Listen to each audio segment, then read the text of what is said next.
ముఖ్యమంత్రి గారు లేస్తే ముఖ్యమంత్రి గారు చారిత్రాత్మకమైన పద్ధతుల్లో ప్రత్యేక శాసనసభ సమావేశాలు పెడుతున్నారు అని చెప్పి పొద్దున్నే క్యాబినెట్ బడ్జెట్ సమావేశాలకు చేస్తారు కదా సార్. అట్లా బడ్జెట్ ముందు ఒక క్యాబినెట్ పెట్టి వెంటనే తీసుకొస్తే మేమేమనుకున్నాం సార్ అంటే నిజంగా కూడా ఈ ప్రత్యేక శాసనసభ సమావేశాల్లో 42% రిజర్వేషన్ అమలు చేయడానికి కామారెడ్డి డిక్లరేషన్లో ఇచ్చిన విధంగా ప్రత్యేకమైన బిల్లు ఏమన్నా తెస్తున్నారేమో, ఆ బిల్లు తెచ్చి వెంటనే శాసనసభలో ఆమోదింపజేసి తద్వారా చట్టబద్ధత కల్పిస్తారేమో అని చెప్పి రాష్ట్ర వ్యాప్తంగా బలహీన వర్గాల సోదరులు కామారెడ్డి డిక్లరేషన్ చూసిన వాళ్ళు ఎదురు చూస్తూ ఉంటారు. కానీ ముఖ్యమంత్రి గారు ఏం చేస్తున్నారు సార్, ఇక్కడ లేచి ఓ 4 పేర్లు చదివి, అధ్యక్ష మీ ప్రభుత్వం మీద ప్రజలకు నమ్మకం లేదు. ఎందుకంటే రేవంత్ రెడ్డి గారు మీరే చెప్పినారు, సమగ్ర కుటుంబ సర్వే జరిగినప్పుడు తమరిచ్చిన ఉపన్యాసమే మొత్తం యూట్యూబ్లో ఉంది, అన్ని టీవీలలో ఉంది. ఏమన్నారు సార్ ఆ రోజు? ఆ ముఖ్యమంత్రి చెప్తాడు సరే, ఎవరు పడితే వాళ్ళు వచ్చి మీ ఇంటికి వచ్చి వివరాలు అడిగితే ఇచ్చేస్తారా, అవులగాలు దివానాగాలు ఇచ్చేస్తారా అని మాట్లాడింది రేవంత్ రెడ్డి గారు, మేం కాదు. మీరు చెప్పిన మాటలనే ఎన్యూమరేటర్లకు చూపెట్టి చెప్పినారు, మేము ఇయ్యము మీకు వివరాలు, 57 రకాల వివరాలు అడుగుతున్నారు, ఎట్లిస్తాము మీరే అన్నారు ఆనాడు. ఇప్పుడు 9.5 సంవత్సరాలు మంత్రిగా చేసిన మా తాతలు నేతులు తాగిండ్రు కాబట్టి మీరు మా మూతులు నాకండి. ఇట్లాంటి అర్థం పర్థం లేని చర్చలతోనే ప్రయోజనాలు లేదు అధ్యక్ష.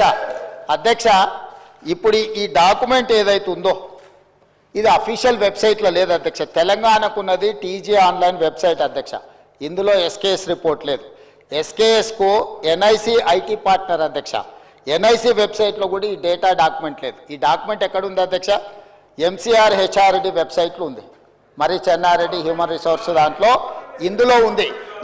ఈ వివరాలు ఎవరు తయారు చేసిండ్రు, ఎవరు అందులో పెట్టిండ్రు, ఎవరు ఓనర్షిప్ క్లెయిమ్ చేయలేదు అధ్యక్ష. Point number 1. పాయింట్ నెంబర్ 2 అధ్యక్ష, ఈరోజు అధ్యక్ష ఆ రోజు 12 గంటలలో మేము చేసినాం అన్నారు కదా, ఆ రోజు ఎవరెవరిని ఎంగేజ్ చేసిండ్రో అడుగు అధ్యక్ష. దారిన పోయే దానే నుంచి ఎవడు వస్తుండో, ఎవడు పోతుండో, ఎవరికి ఏ బాధ్యత ఉందో, ఎవరు చేసిండో వాళ్ళ వివరాలు వీళ్ళ దగ్గర ఉన్నాయి అధ్యక్ష. ఇండ్లలోకి వచ్చి అడిగినోడు ఉదయం 7 గంటల నుంచి సాయంత్రం 7 గంటల వరకు 12 గంటల్లో ఇన్ని కోట్ల మందిని మేము చేసినామని వాళ్ళు చేస్తున్నామని చెప్పడానికి నటించి చేసిరు.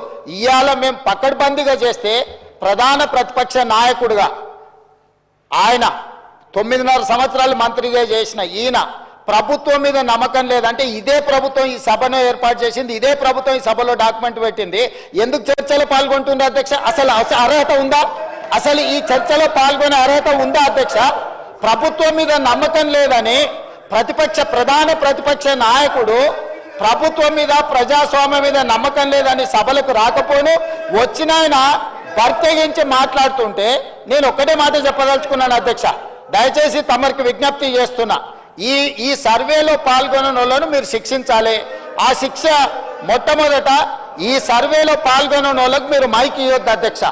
సర్వేలో పాల్గొంటేనే మైక్ ఇవ్వండి దయచేసి.